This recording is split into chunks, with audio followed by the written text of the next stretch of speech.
evening, good evening. Call the Prince William-Manassas Regional Jail Board meeting to order. Deborah, please call the roll. Austin. Here. Bailey. Here. Clymer. Guzman, not here. Harmon. Here. Hill. Here. Keen. Here. Kostelecki, no. Lennox, no. Smith, no. Torres, no. We have a quorum, sir. Thank you, thank you. I'm not sure. Oh, in here. Oh, wow. Hide in the corner because that didn't work. Leading, sir. Sorry, but Thank you everyone for coming. Public comments written comments are being received until 5 p.m. Deborah, do we have any? No, sir. All right, thank you. Do I need a motion to approve the agenda for November 18th, 2020? So move. Second. All right, any questions? Which one? Okay. All right, all in favor? All right. Thank you. Also need approval of the minutes of the regular meeting, which was on September 16th, 2020. Can I get a motion? Make a motion. All right, thank you. Second. All right, any questions? All in favor? Aye. Aye. Thank you. Superintendent's report. All right, good evening, everybody. Thanks for coming. Good evening, sir. We can go over to page 10.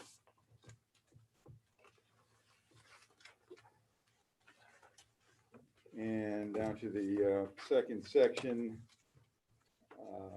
the average inmate daily population for this year so far from July 2021 is 555. And you go down to the next section, and that's for the previous year back to November of 669. Transfers to state system. Of course, the state system had been closed down for a while. They had 1,400 cases of COVID, and they're just starting to take inmates in now.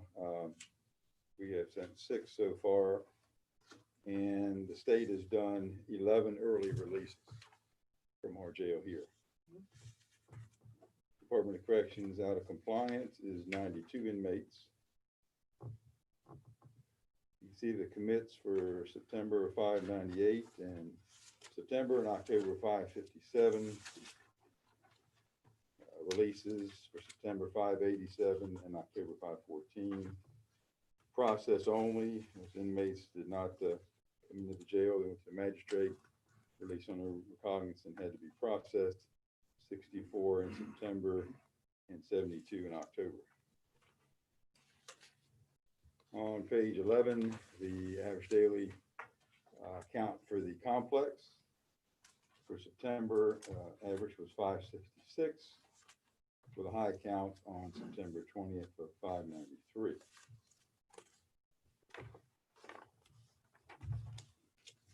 On page 12, count had a uptick in October with courts opening up more and having more commits coming off the street from the police departments in the area. Average daily population for October is 586, with a high count of 611 on the 31st. Is one of our high counts so far. Of course, page 13 is our historical numbers, going back FY 1983 at 178, and first 4 months of 555 for fiscal year 2021. There you see all the way back many years ago. Page 14, the objectives. Number 1 is to enhance the recruitment strategies and so forth, so that way we can work on our vacancies. They're important. You see, we talked about this at the last meeting about entering NeoGov with the county human resources. It's a great initiative where they're able to advertise our positions along with other county positions too at the same time. So we've had some good success lately. We have total authorized positions of 447. That includes the new building, phase 2. So today we have 37 sworn vacancies and 8 civilian. We've got 3 officers starting November 30th. That gets us down to 34, and 1 jail therapist, civilian gets us down to 7. So, and we have 5 officers in the process. So we've got some good things happening there. Prison Rape Elimination Act, nothing really to report. Everything's good there. On the back of the package, page 31 is our pre-inspection certification dated September 11th. That was a 3-day intense inspection for the entire complex here.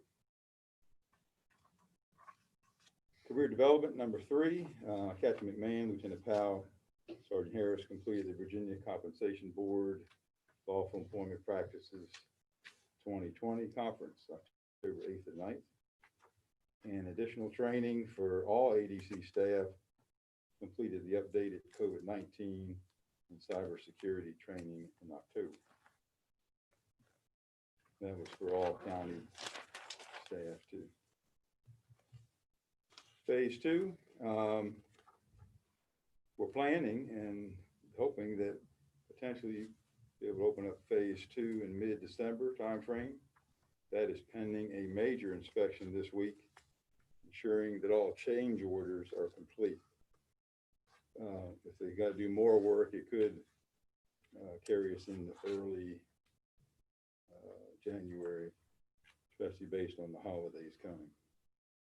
We do have work release over there now. We have moved our human resources staff over, and also our HR, human resources staff.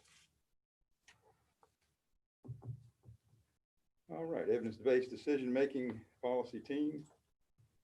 New initiatives, of course, include increasing peer navigators for opioid users and mentally ill inmates upon release while connecting them to services in the community. And one of our big projects is medication-assisted treatment for opioid users is in the planning stage. We're participating in a George Mason grant program. So that's going to be very helpful to us here when we get that. I do have a few other comments.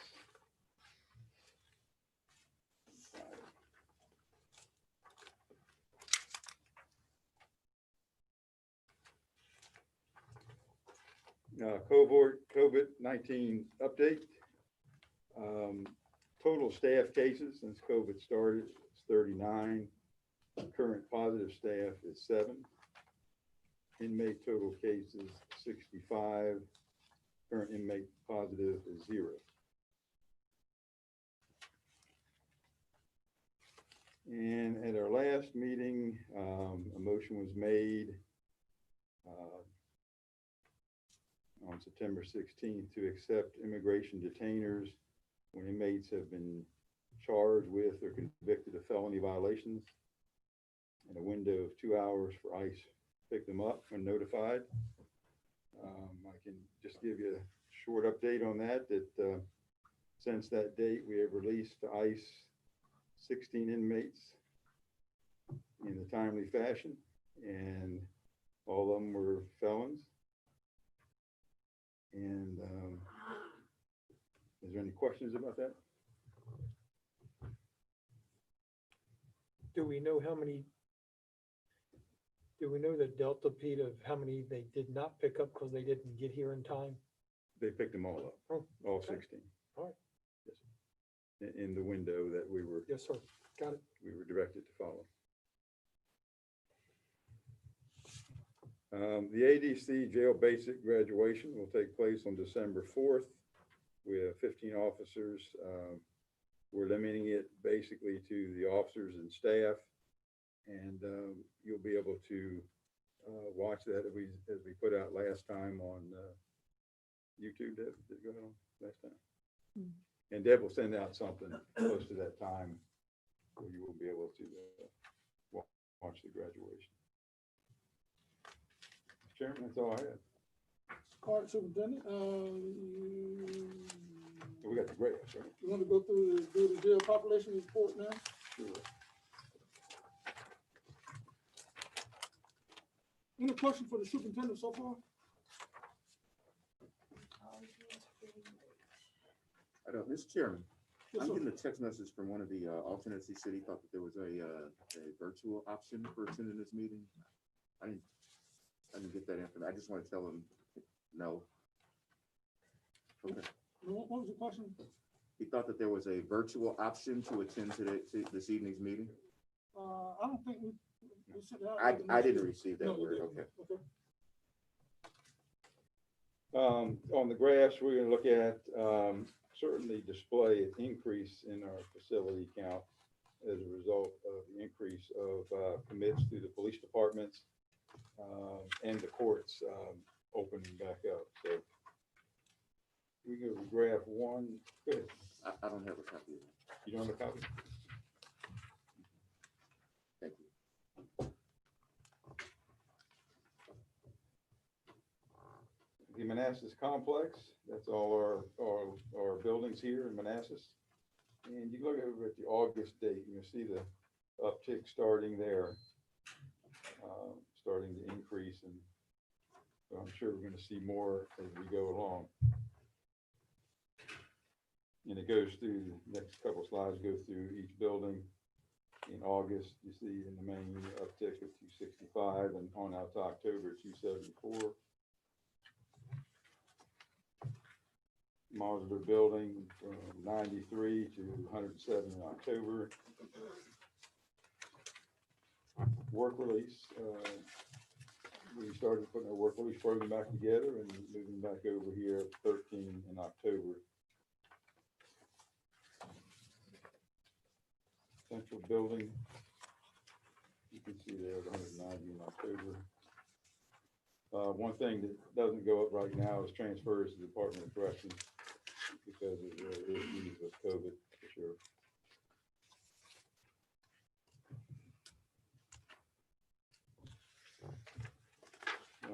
Graph 7, you can see Manassas complex, agitating population versus commits.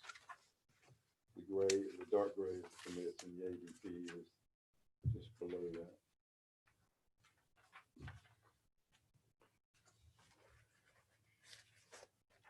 System-wide count, we do not have farm outs. This is all numbers for the complex here at the Adult Detention Center. In July commits, you can see those.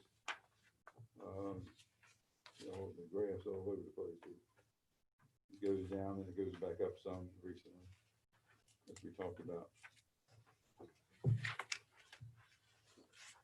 And you can see on this graph number 10, the actual population 586, management capacity of 1,020.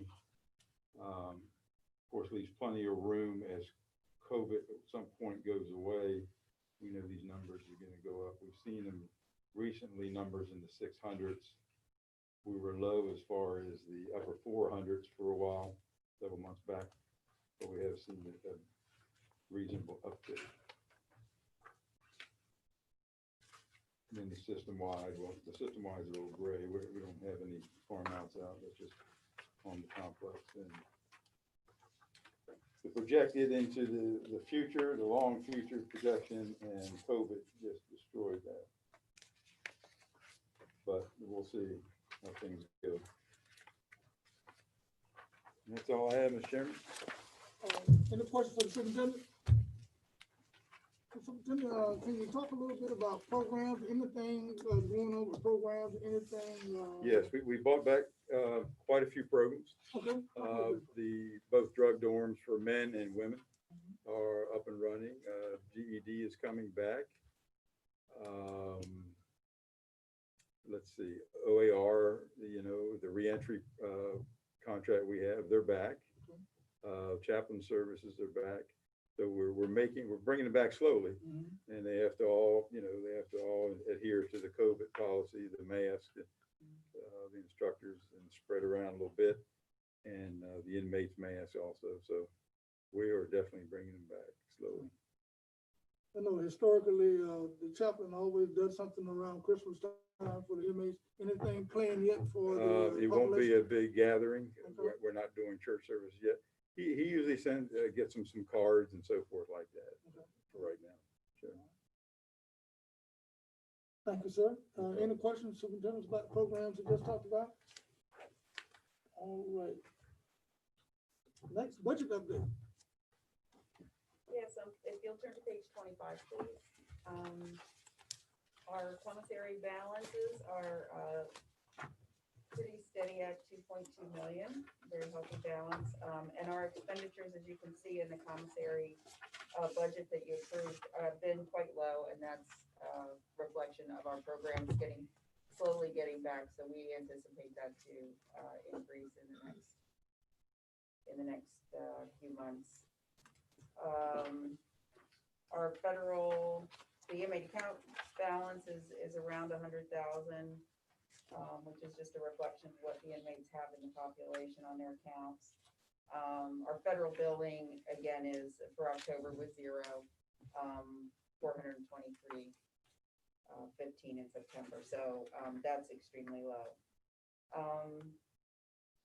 With the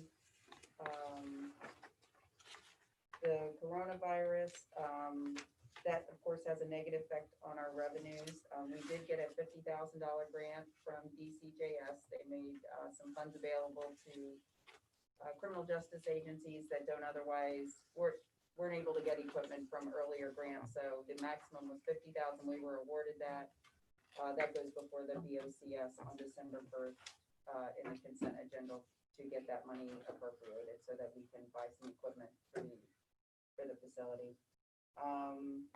And we are preparing the legal services contract to go out for bid.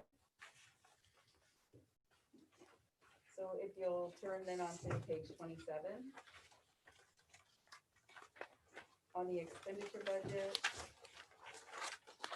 we've moved some money from our salary budgets into our operations budgets to purchase some items for phase 2, furniture and those types of items. Nothing really to report at this point in the year, unless anyone has any questions. And then if you'll turn to page 28 on the revenues, again, we anticipate being quite low, which is a function of many things, but obviously the coronavirus has negatively impacted our inmate revenues and our state revenues as well will be lower depending upon the opening of phase 2. We will increase our salary supplement by about $200,000 a month. So that's waiting us actually having inmates in the facility is when we're eligible to receive those funds. The Manassas rate is trending more close to what we are budgeted. It is right now 11.2%. So we are budgeted at 11. We've been quite a bit higher over the last few years, but we are at 11.2 so far this year. And that's all I have unless anyone has any questions. Thank you, Carol. Any questions for Carol concerning her budget update? No? All right. Welcome, Ms. Goodman. Thank you. All right. Goodman, make sure the record reflects Ms. Goodman is present for the meeting. All right, next is jail board members' comments. It's gonna be one of those short meetings tonight. I'll start with you.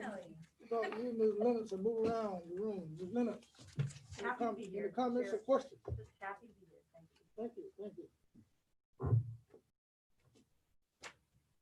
Yeah. No? Ms. Goodman? No, I think it's just probably with the recent executive order with 25 people or less. I was thinking if that affects the operations of the jail somehow. Is there anything different for you guys? Superintendent. We haven't opened up anything big enough for that kind of group. We've kept everything pretty well down to numbers that we had before, as far as gatherings and so forth. And then the last one is, I think the last meeting we had, we're talking about making efforts for finding bilingual classes or classes in Spanish for the detainees. Is there any progress on that? Well, that's probably one of the programs that has come back was Spanish to English. So that's going to help somewhat there too. Language. All right, You thank know, you. All right. Mr. Austin, Oh, no comment, sir. no Thank you. comment. Tony? Just a few comments. The Commonwealth Attorney's Office is continuing to try to keep the jail numbers down without jeopardizing public safety. We are grateful that there's a quarantine pod, and based on that, we can try to keep the COVID numbers down. It's a challenge. There are some people who we let out and we come back. We had a fellow who we let out for stealing beef jerky. I was informed that was food. I always thought of it as a snack, but we let him out. 2 days later, he's back stealing beer. I mean, there's just only so much we can do, but we are trying to keep the numbers down. We're trying to let out nonviolent offenders and keeping the folks with weapons and violent offenders. And I am happy to work with the Public Defender's Office on a daily basis in doing so. That's my report. All right, thank you, sir. Reverend David, No comments. Thank you for the opportunity. thank you. Chief? Be happy to get home at a decent time tonight. All right, sounds good, sounds good. Sounds good. Major Harmon, you have anything for us?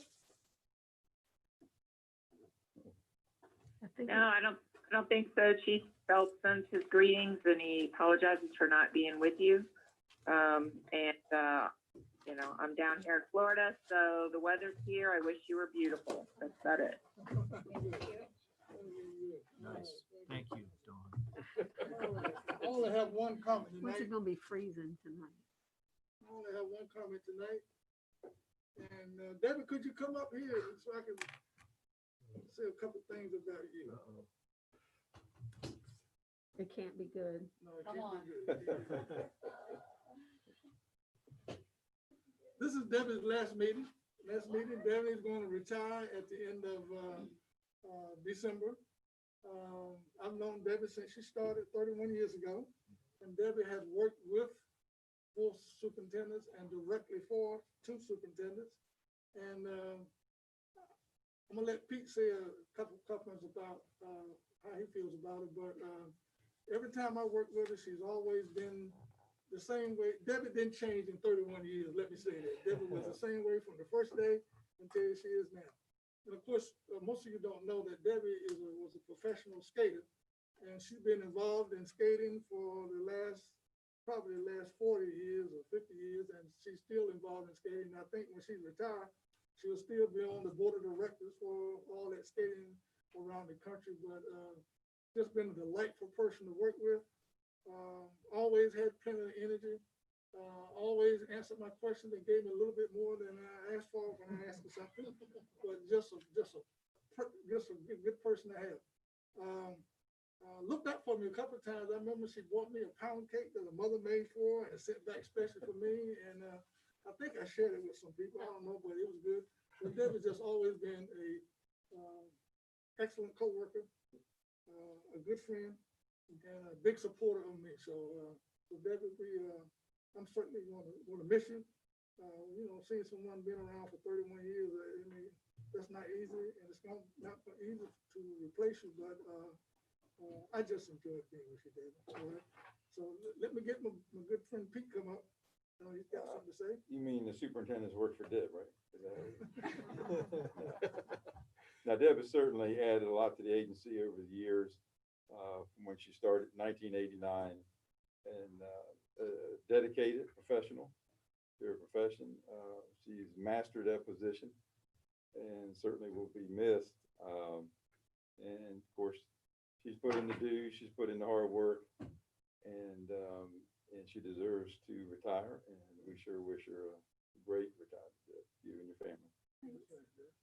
All right, Deborah, we're going to give you this plaque presented to Deborah Adamy. This is presented for your professional and dedicated service as the jail board secretary for the Prince William-Manassas Jail Board, July 1, 2003 to November 8, 2000.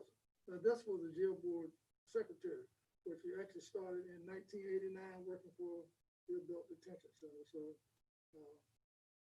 we just wish you well in your retirement. Thank you. All right, I'm not gonna tell you congratulations because I hate to see you go. So, but, you know, I always tell people that when you go to retirement, always make someone happy and someone sad. So it's a sad moment for me, but I guess you're gonna be real happy about leaving us, right? Well, you know my number.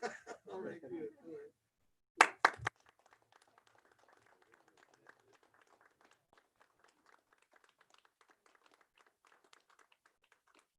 Thank you, McMahon. I'm not done with you. I'll see you later, okay? Did a good job keeping these two at it. Oh, yes. Oh, yes. You wanna make a bet? Do we have closed session tonight, sir? No, Mr. Chair. No closed session. That's good news. That's excellent news. Well, I need a motion to adjourn. So moved. Second, okay? Second, all right, got a lot of seconds. Any questions? All in favor? All right. Thank you. Please have a nice holiday. You know, I know the holidays are gonna be different for everybody this year, but do your best and please try to enjoy the holiday.